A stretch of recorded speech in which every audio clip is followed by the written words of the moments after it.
In this video, we are going to learn how to revolve, sweep, and loft in Fusion. The first thing you're going to do is open up Fusion 360, go to our classroom folder. So if you hit the home button in your data panel, and then you select our classroom, which yours will show whichever one you have available. There's going to be a folder, 2.3 Revolve, Sweep, and Loft exercises. Open that folder up by double clicking. Create a new folder with your name. I already created mine, Mrs. B. I'm going to open that up, and I'm going to then close my data panel. And remember, we always want to hit save. So you're going to click on the save. I've already done it, so I'm just going to show you again by going into save as. Make the name 2.3 exercises with your name and make sure the location is going to the correct folder. Once you have that, you're going to hit save. And then we're ready to start. So there are written instructions for this one that we're going to follow. So always make sure that your units are in millimeters. They should be, since the last drawing we did was in millimeters. But if you needed to change it, just go to document settings and then you can edit the active units. Okay, so if I go back to my sheet, I'm going to start a sketch on the front plane.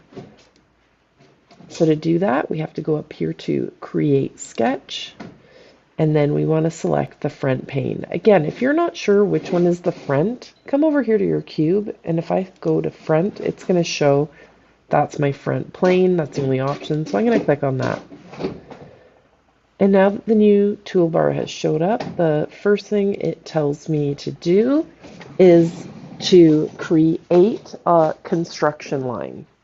So a construction line is a line that is not actually a part of your drawing. It's like a guideline that you're going to use to do different things. So to create the construction line, you're going to go up here and select line. And then over here in the sketch palette, you can actually pick the line type.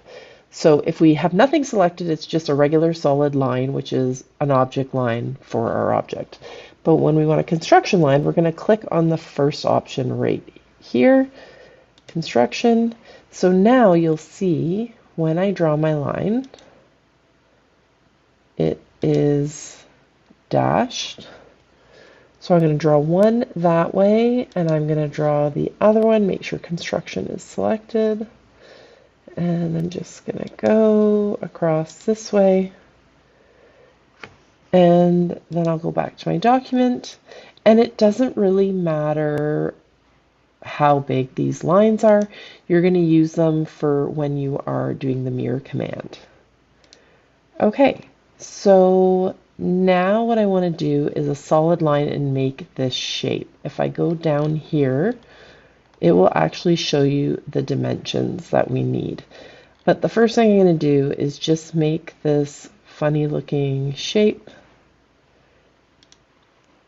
So I'm going to go back to line. I'm going to uncheck construction because I want this to be a solid line. So again, we're looking at, it's going to go from here over, up, across, down, in a bit, there. Just going to look at that again. I'll go this way, this way, this way. Okay, so it should look something like that.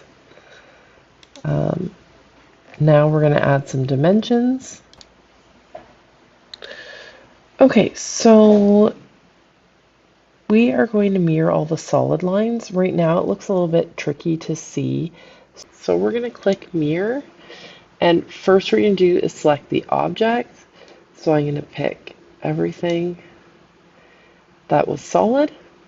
Then I need to pick my mirror line. So I click on select, and I'm going to pick this vertical construction line.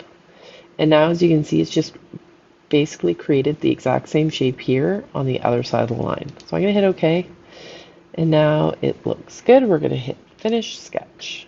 So this is what it should look like. Okay, so once I've done that, and we've confirmed all our dimensions are good, we are now going to use the horizontal construction line as the axis to revolve our sketch around. Okay, so once we have our sketch and it looks like this, we're going to select the Revolve tool. So that is this tool right here. And it's going to pick the object. And now what I want to do first is change the operation to new component. And now it's asking me to select the axis. And I'm going to pick the horizontal line. And now what you see is a wheel. So just hit OK. And that is object number 1. Okay.